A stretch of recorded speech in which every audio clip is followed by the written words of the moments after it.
Pero the saddest for me is the vicious cycle. Nakala natin yan, wala nang corruption, babalik, mas masama pa. Tingin natin, wala nang abusado. Yung pala, mas maraming abusado na nakatago lang. Kala natin, wala nang naapi.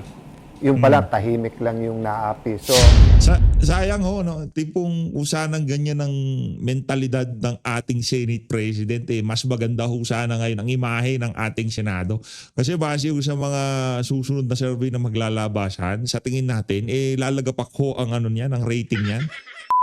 Siguro ho mga kababayan, kung itong si Senator Alan Peter Cayetano ang Senate President ngayong mga panahon na to, hindi ho ganyan ang estado ng ating Senado. Cayetano in action with Boy Abunda, yan ho ang ating pag-uusapan dito sa video na to. Pero bago ho yan mga kababayan, kung bago lang ho kayo sa PH Updates, ang like at ang subscribe, masaya na ho tayo yan. At sa mga gusto sumali sa ating community, yung join button, nandyan lang ho sa baba. Bago ho tayo dumako, dyan sa naging talakayan na yan, itong si Kuya Boy at itong si Senator Alan Peter Cayetano, pasadaan ho muna natin ng mabilisan. Itong ika nga mga napansin, ito ho yung tinutukoy nitong si Ma'am Sas Rogando Sasot, na kung saan maging itong kakampi ng mga pinklawan na si Corina, kilala nyo naman ho kung sino ang asawa ng Ali na yan, di ba? Ang asawa ho niyan walang iba kung hindi yang si Mar Rojas. Talagang solidong dilawan pinklawan ho yan. Pero maging siya nakita ho niya kung anong klaseng pagmamaniobra ang ginagawa ng administrasyon na to para mabaling sa mga kaalyado nitong si dating Pangulong Rodrigo Duterte yang usapin ng flood control. Ito, panoorin ho natin mga kababayan. Lag ka ba, Pinky, Willard, doon sa nauna si Bongo, Senator Bongo, na puntiryahin? Naku po. Hindi ka Natawa na lang itong si Ma'am Pinky Web. Paano ba naman ho kasi mga kababayan? Di ba? Maliwanag pa sa sikat ng araw. Napakarami ng mga testigo ang nagsalita na itong si Martin Romualdez at itong si Saldico ang dapat tanungin. Ika nga imbestigahan dyan sa issue ng korupsyon na yan, dyan sa mga palsipikadong flood control project na yan, bigla-bigla nababaling ho sa mga kaalyado nitong si dating Pangulong Rodrigo Duterte. Diba? Ibang level na ho ang pagmamanikobrang ginagawa nitong mga kaalyado na to ni Marcos Jr. Tuloy natin. sagot. Naman ang question. Ha? Hindi, ako lang nag-iisip bilang ordinaryo, di ba? Kasi Yan. malinaw na si Senator Bongo ay kaalyado ng VP Sara. So kumbaga parang, wasn't it predictable na siya yung una na tatamaan doon? Saka hindi lang yun. Hindi lang yun. Si Senator Christopher Bongo, ang number 1 senator last election. Di ba masyado ho silang ika nga na paghahalata, di ba? Gusto ho nilang dungisan ang napakagandang reputasyon itong si Senator Christopher Bongo. Real talk lang. Kayo ba naman ang mag-number 1 senator? Kayo ba naman ika nga bumaba sa kasaysayan na kung saan na senator na napakaraming nakuhang boto? 'Di ba? Wala pa hong nakagawa doon sa nagawa na 'yon itong si Senator Christopher Bongo. Hindi ho perpekto itong si Senator Go. Hindi ho siya perpekto. Pero ang sinisigurado ho natin dito, kung meron siyang kontraktor na kamag-anak, okay? Siguro mas unahin natin yung mga napapabalita na kongresista na, kontratista pa. Tama mali? Di ba? Bakit natin inuuna itong mga kamag-anak? Di ba? Bakit hindi natin unahin yung mga nagsusumigaw na kontratista na, kongresista pa? Maliwanag po yung mga kababayan. Pagiging congressman nila, tayo pa nga ng construction firm na nagngangalang SunWest. Tapos sa pagdidepensa nitong si Terry Redon, kesyo nag-divest na daw siya. Di ba ang kapal ng mukha? Hindi ho ganun yun mga Porket nag-divest ka na tapos na usapan. Hindi ho ganun yun. Pero dahil contractor yung tatay niya, And half-brother. half-brother, oo. Pupunta at pupunta Yes, din Oo, doon. kailangan. Hindi. Kayo naman ho, madam ho. Bakit hindi ho muna natin pag-usapan tong si Rods Gutierrez? Yung anak ni Dong Gonzales na kung saan sinabi pa na bago pa daw sila pumasok sa politika kontratista na. 'Di ba? Hindi ba conflict of interest yun? Pambihira o. Diyan nalalabuan ng ating mga kababayan. Diyan ho, ika nga lumulutang kung ano nga ba ang pakay ng mga investigasyon na yan para maikonekta sa mga Duterte yung issue na yan ng flood control. Silipin din. Kung may Pero business. siguro yung question nga ni Corina is na siya yung nauna. No? Yun ang, yun ang Yes. tanong mo no? Naano itong si Mama Pinky Baby. Sabi niya, baka magtunog bias na ako nito. Kaya kailangan kahit papano balingan ka ng konti. Tama naman. Na bakit nauna itong si Senator Christopher Bongo? Meron tayong Roge Gutierrez. Meron tayong Dong Gonzales. Meron tayong Zaldico. Meron tayong Gudjola. Meron tayong Dilipe. Mahiya naman ho kayo. Konting awa naman. Di ba? Konting kahihiyan naman. Talagang uunahin nyo si Senator Christopher Bongo. Hindi ko sinasabing perfecto si Senator Christopher Bongo. Pero kung gusto natin magkaroon ng transparency at accountability dito, unahin nun natin yung pangalan na binabanggit ng mga kontratista, mga mag-asawang Biskaya. Hindi yung tipong iimbestigahan natin para sambitin nila sa mga labi nila na itong si Senator Christopher Bongo sangkot dito sa anomalya na to. Di ba? Yun Dahil nag-walk out ang mag-asawang Diskaya, maya-maya iniimbestigahan na nila. Kaya nauudlo yan mga kababayan. Pansin nyo, biglang humupa yung kay Senator Christopher Bongo noong nag-press con siya. Kasi bistado ho sila. Oh. Siguro, oo. Kagulat-gulat din. Although, it would eventually lead to that. At least there will be questions. Kasi nga, tatay mo contractor, half-brother mo. Pero sabi Wait, ito naman si Madam Oo. Parang ang labo naman ho nun. Number 1 senator si Senator Christopher Bongo At siya ang nakikita natin na kung sakaling hindi tumakbo itong si Senator Rodante Marcoleta, pero kung tayo tatanungin, Sara Marcoleta tayo. Di ba?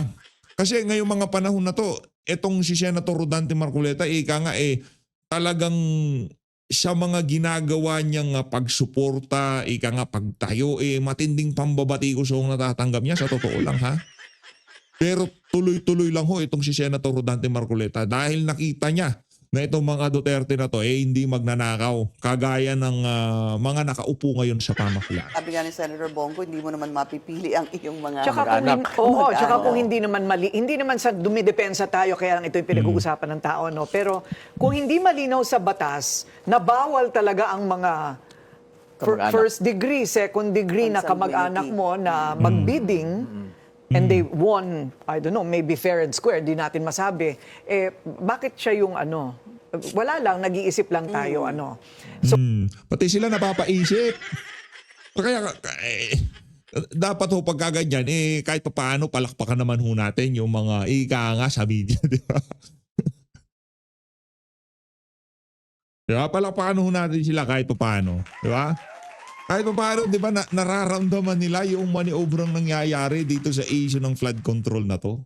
So, kumbaga, may basehan man o wala, magtataka talaga ang tao kung bakit nauna si Senator Bongo. Yan. Ang ano talaga dyan, lalabas kasi dyan is conflict of interest Oo. Lalabas daw conflict of interest. Ito naman si Ma'am Pinky, oo. And then you will have someone like Senator Bongo Basta gandahan nyo yung mga kuha kay BP, wala tayong problema. Diba? Gandahan nyo lang yung kuha kay BP, wala tayong problema. Mantakin nyo pagdating dito kay Licia Araneta Marcos, pati kamay niya talaga na-edit. Pero si BP, napakaganda niya. Ipopost pang yung wala sa anggulo. Bongo who will say, hindi ko sila kilala, hindi ko kilala mga Diskaya. Wala akong kinalaman doon sa mga Biglang naging seryoso si Boy. Naku, yari tayo dito. Ano mga pinagsasabi nitong si Kukoy Hindi to ang script Just stick to the plan, ika nga. Hiraan, ikonekta. Di ba, balagbagin yung mga konektado kay Tatay Digong. proyekto na ipinasok ng kanyang pamilya at sabi nga niya, kakasuhan niya. Siya pa manguna, siya pa daw magiging complainant, yun ang sabi niya. Pero doon din yung question of conflict of interest. Yun ang madalas na lumalabas sa mga usapan. Grabe, conflict of interest. Kay Senator Christopher Bongo, kamag-anak niya. Hindi nabanggit ng mga Diskaya. Pero yung mga congressman na nagtayo ng kanilang mga construction firm, hindi conflict of interest. Hindi natin sinisilap, hindi natin pinag-uusapan ngayong mga panahon na to. Anong klaseng ika nga, mainstream media to, lang yan. I think sa mga panahon ngayon, parang yung mga binanggit din ni Congressman Leviste, no, na mga tao mismo ni DPWH Secretary Vince Dizon ang kumukotong, di ba? Pero nasaan yung resibo? Madali kasi magbanggit ng pangalan. Hindi, strategy yan. Kagaya ng sinabi ni Senator Alan Peter Cayetano, yung kumita dito sa issue ng flood control na to, gagawin nila yung kanilang makakaya para guluhin ang usapan. Diba? Ganun lang naman ho yun mga kababayan. Trilyon, bilyon hong kinita nila dito sa issue na to. Ano ba naman nagpakawala sila ng mga isang bilyon o 2 bilyon? Kasi 100 bilyon ho pinag-uusapan natin dito. Diba? I think sa mga panahon ngayon, kung wala ka talagang kinatatakutan dahil wala ka talagang ginawa, then hindi ka na dapat wala kang iindayin.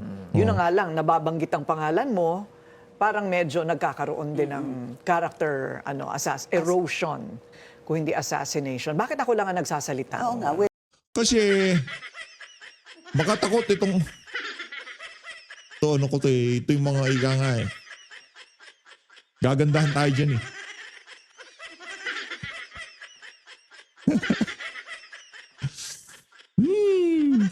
Hindi, pagbigyan ko na itong si Ma'am Pinky. Lord. Kahit na pink yan, wala tayong problema dyan. Di ba Ma'am Pinky?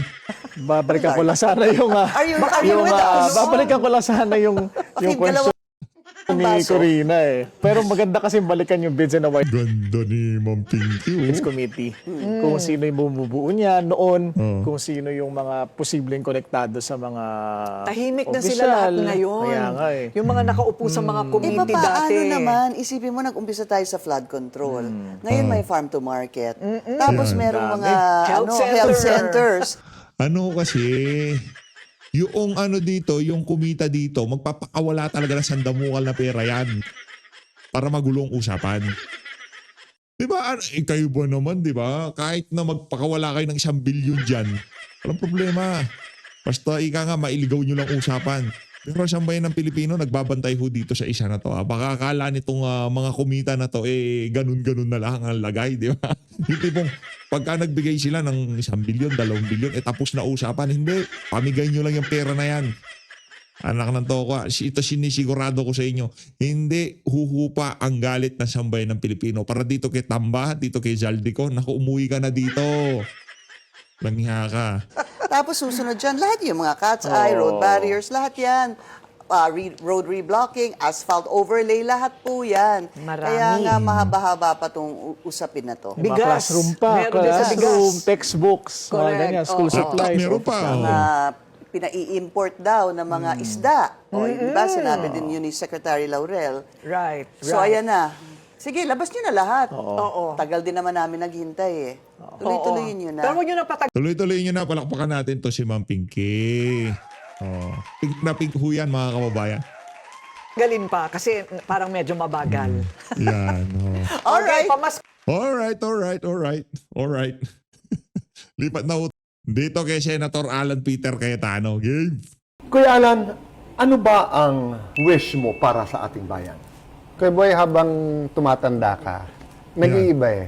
Di ba? Siyempre, pagka bata ka pa, you see it through the eyes ng parents mo eh. So kung ang parents mo, simple lang, sana magkabahay, sana makapag-aral yung mga anak, ganun ang wish mo sa lugar mo. Di ba? Pag yung lugar mo sobrang polluted and it's a beautiful place, sana naman maganda yung ilog namin and everything, di ba? And then pag tumatanda ka siguro parang yung maayos lang, Kuya Boy, di ba? Yung parang sana naman walang corruption, sana naman walang naaapi, pag may naaabuso, napapanood, sana naman, di ba, whether that's child labor or may white slavery o kaya yung dahil mayaman siya. Remember dati sa golf course, foreigners, sinampal yung Pilipino. Huwag naman tayong apihin sa sariling bansa, Lupa natin. di ba? Sa sarili nating lupa. Tapos, pwede ka naman magalit na hindi ka nananampal. Pero siguro, Kuya Boy, over the years and over the decade, naging meaningful talaga sa akin yung sa Lord's Prayer na, Your kingdom come here on earth as it is in heaven. Kasi we can only imagine ano ang heaven and what's in heaven. But we can imagine it as the most beautiful place, di ba? But yung learnings ko lately nga is that it's also a culture. Culture of love, a culture of health, a culture of beauty, a culture of sanity, di ba? So, ang wish ko lang talaga nga is that we all be able to achieve our individual purpose. Kasi naniniwala talaga ako, pag lahat tayo nag-contribute at ginawa, magbabago. Pero the saddest for me is the vicious cycle. Nakala natin yan, wala nang corruption, babalik, mas masama pa. Tingin natin, wala nang abusado, yung pala, mas maraming abusado na nakatago lang. Kala natin, wala nang naapi, yung pala, tahimik lang yung naapi. So, Correct. Sayang ho, no? Tipong usanang ganyan ng mentalidad ng ating Senate President, mas maganda ho sana ngayon ang imahe ng ating Senado. Kasi base ho sa mga susunod na survey na maglalabasan, sa tingin natin, lalagapak ho ang ano niyan, ang rating niyan. Mantakin nyo naman, kinakampihan ho ng Senado yung mga nadadawit. Ngayong mga panahon na to, kinakampihan ng Senado yung mga nadadawit dito sa skandalo ng flood control. O, di ba? Nung lumabas tong si Master Sergeant Orly Gutesa, ano na nangyari sa investigasyon? Wala na, tapos na usapan. Di ba? Imbis na magtuloy-tuloy, ngayong mga panahon na to, tigil ho. Dahil nga, yung ating Senate President, talagang kitang-kita ang pagbaling doon sa dating pamunuan ng House of Representatives. Di ba? kasama sa wish ko before yung personal na mga ambitions. Diba? But na-realize ko later on na tama yung kay King Solomon na pagdaan ng hangin, wala na yan eh. Diba? Pero pagka yung His kingdom becomes our kingdom here, that's something really worth fighting and dying for. Diba? Puntahan ko lamang yung pagbabago kasi naririnig namin yan. Ang ingay-ingay ngayon ng mundo, ang ingay-ingay ng ating bayan, iba't ibang naratiba. Depende kung sino ang iyong kausap. Hindi ko nagkakaisa doon sa issue ng korupsyon. Ang tanong, sa gitna ng lahat ng ito at sa ating pagnanais ng pagbabago, saan tayo dapat magsimula? First and foremost, at million na ang nagsabi nito, billion tao na nagsabi, you start with yourself, Kuya Boy. Yung self-governance, di ba? So before you tell anyone to change, you change. But the reality is, we keep saying we want to change, but dun lang sa hindi tayo komportable. So kung komportable ako na nagda-drive ako sa biking lane, kung komportable akong hindi nagbabayad ng tax, komportable ako na ako VIP parate, what do I want to change? Ay yung corrupt, yung saan ako hindi VIP. So, the change has to start with you. And it has to be a real transformation, di ba? It has to be yung batas para kay Kuya Boy ay batas din kay Alan, batas din kay Juan de la Cruz. Ang problema, Kuya Boy, yun yung mahirap. Mas madali yung, ano ba rally ngayon? Ang OFW ay hindi tinatax doble. O, sama ako doon. Sinong hindi galit sa level ng corruption ngayon sa Ghost, Kuya Boy? I mean, no-brainer yon. Pero yung tunay na pagbabago, nandun din sa mga mahirap baguhin. May sumulat nga ng article si Jeremiah Bellica, sabi niya, ako ay anti-corruption. Bakit? Kasi hindi ako nagdadaya sa exam. Kasi hindi ako nagsisinungaling sa kapwa ko. Kasi hindi ko niloloko misis ko. Basta't ang dami niyang sinulat na pag inisasa mo, meron obvious na tama to. Pero yung iba, ouch, ouch, ouch. Okay. Diba? You made some very controversial declarations. Yan. Dalawa ang aking naalala. Isa na dito ay yung naglatag ka sa isa mong statement na lahat naman tayo may kasalanan. Naalala ko rin si Tita Miriam actually noon at na-appreciate ko yung kanyang sinabi na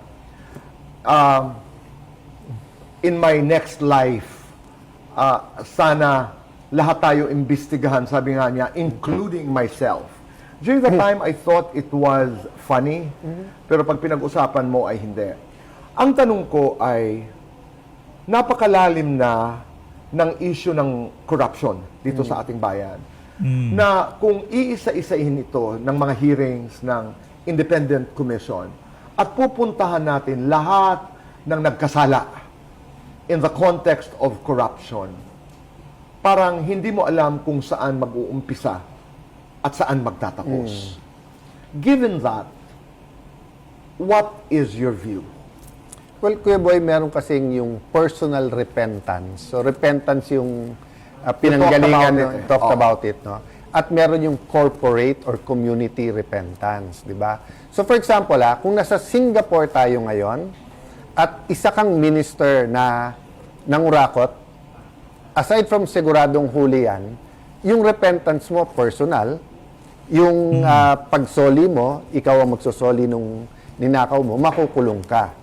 Napakasimple nun. Bakit? Kasi yung sistema, yung tao, yung personal at community-wise, core value, yung integrity. Okay? Pero many countries, hindi lang Pilipinas, many countries around the world, no? Meron din community or corporate repentance kasi the culture allows it. So when I said that we're all guilty, I didn't mean we're all guilty of the same thing. I didn't say we're all equally guilty of being the most guilty sa corruption. What I'm saying is whether konting cheating, stealing, lying sa asawa, lying sa barkada, lying sa magulang, lying sa BIR, whether it's cheating, daya ng konti sa exam, daya ng konti sa taxes, wherever pandaraya, di ba? Pumasok ka ng 8:30, sinulat mo sa time card mo, 8 a.m., so cheating, stealing, lying, nandaya, nagnakaw. So, may nagnakaw ng 1 billion na obviously dapat parusahan isole. May nagnakaw ng 1 million, whether private o definitely dapat mo isole. Pero yung nagnakaw ng paperclip, nagnakaw ng isang bond paper kasi nang mamadali ka, yung ninakaw oras mo. So, when you're talking about healing your land and praying to God, kailangan yung both individual or personal at corporate. And I really believe, Kuya Boy, we're not only talking about a political problem. Yeah. So whether we say it's a spiritual problem, which I believe, or it's a problem of values. So, kasi Kuya Boy, ang tagal ko na, 1992, nasa gobyerno na ako, ano? So, as you age, you hope you're not getting older, you hope you're getting wiser. And you also become more honest not only with yourself. So dalawa yan, Kuya Boy. Either you accept your own lies. 'Di ba? Nagiging arrogante ka. Ako na lang tama, ako lang pwede. Pwede lang revolusyon kung ako lang. Kung ako mamumuno. Kung hindi, walang mangyayari diyan. Mali ka parate, tama ako. Or you're also humbled and you start being a little bit more honest not only with yourself but with everyone else na, you know what? Kahit ako maging mayor, kahit ako maging BIR, kahit ako maging presidente, kung tayo lahat hindi magbabago, walang pagbabago. So I think it was, pati yung statement ko na what if, it was an honest at kasama sarili ko. So it was partly a wish, and alam kong suntok sa buwan. But I think 20 years ago, pag sinabing resign lahat, sabi, ba't ako magre-resign? But ngayon, I think I'm honest enough that, yes, I think Alan Cayetano is part of the solution to the country's problem, but I'm not arrogant enough to say na hindi rin ako part of the problem. So kung magiging solusyon is one term, lahat ng incumbent ngayon, wag munang tumakbo. Yun yung ibig sabihin ng Kuya Boy, ng what if, yun yung part nung an honest conversation. Right. Diba? Oo. Anong reaksyon mo sa naging reaksyon doon sa iyong what if? Halo-halo, Kuya Boy, kasi on one hand, it's an honor.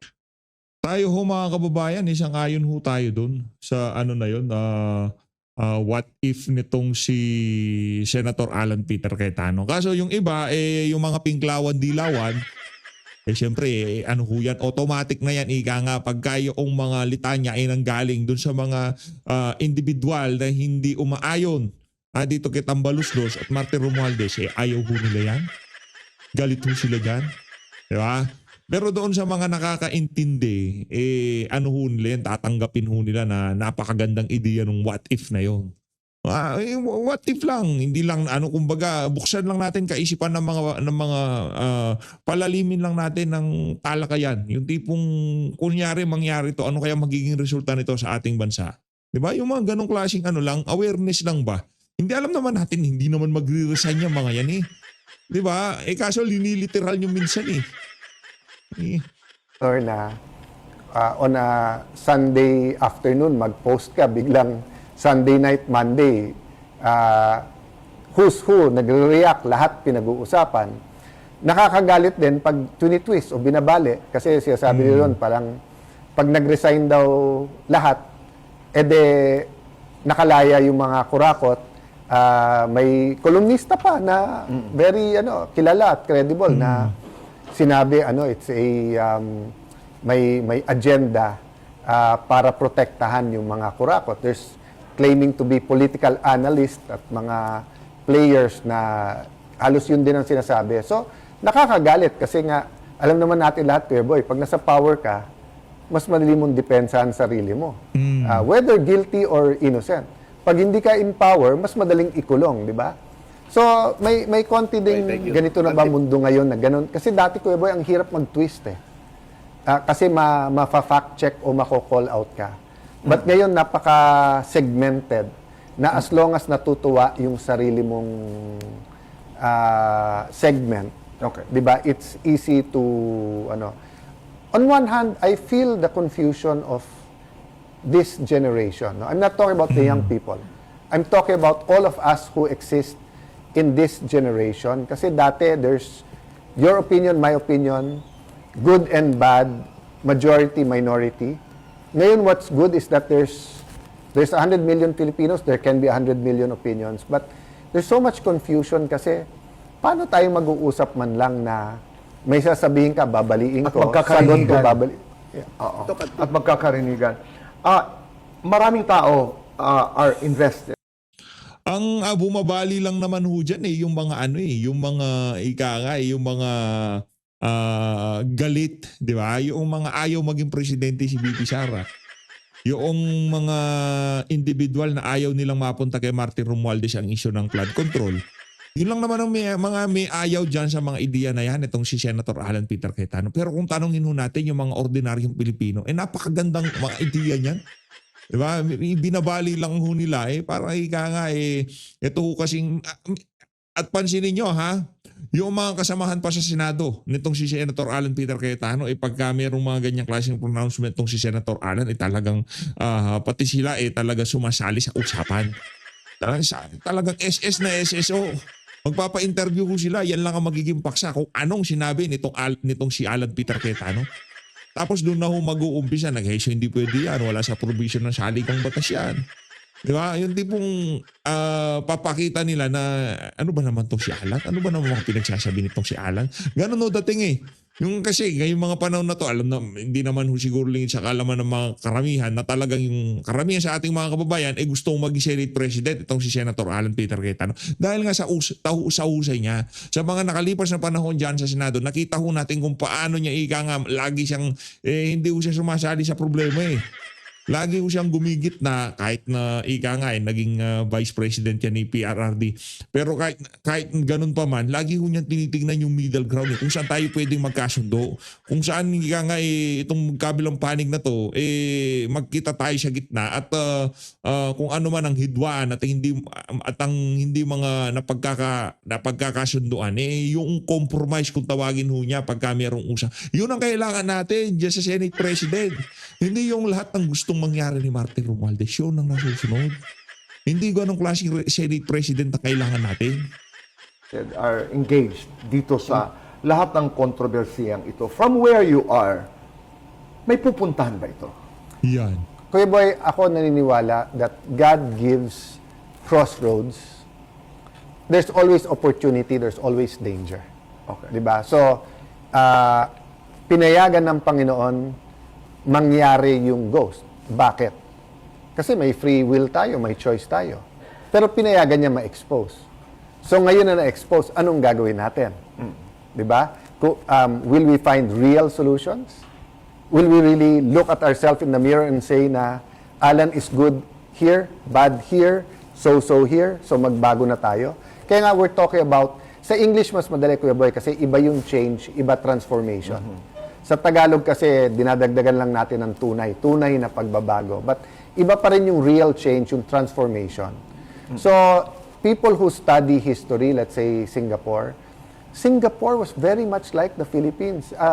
Mas marami pang challenge kasi not only was it racial, religious, yung wala silang resources, yung problema nila sa Malaysia, yung corruption was also Talamak. cyclical na ibabaksak din sila, no? But if you look, nagkaroon ng hindi lang change after change after change. One day they were transformed. So ako, I can see the transformation. I remember the days where mas maraming matapobre. And pati may pobre din na matapobre din. Hindi lang mayaman ang matapobre. But now I see Filipinos appreciating Filipinos, di ba? I see Filipinos not distinguishing between OFW na super yaman at OFW na kasambahay. So, dati ang human rights para sa mayaman lang. Pag ikaw mahirap at pumayag ka maging domestic helper, ay wala kang karapatan. Kung ikaw prostitute, sorry, wala kang karapatan magsabing no. Lahat na lang yes ka. Hindi totoo yun. Di ba? So, nakikita ko naman yung mga pagbabago. Pero, Kuya Boy, yung transformation that yung madalas sabihin ng mga magulang, anak, para sa'yo to. Tapos yung anak naman parang, ngayon, ikaw na yung tatay, ikaw na yung lolo. Nasaan, kailan? Di ba? So, but, I think the worse the crisis, the bigger the opportunity. Ayun na nga mga kababayan, dito na una tatapusin ang ating reaction video. Maraming salamat sa pagsuporta sa PH Update. Mag-ingat po kayo lahat. Mahal natin ang Pilipinas. Palakpakan mo muna natin. Ito yung si Senator Alan Peter Cayetano. Saludo. Ibang klase ka, Sen. Talaga namang ika nga, ang mga punto de vista at pananaw mo, yan yung mga leader na kailangan natin ngayong mga panahon na to. Mahalin natin ang Pilipinas.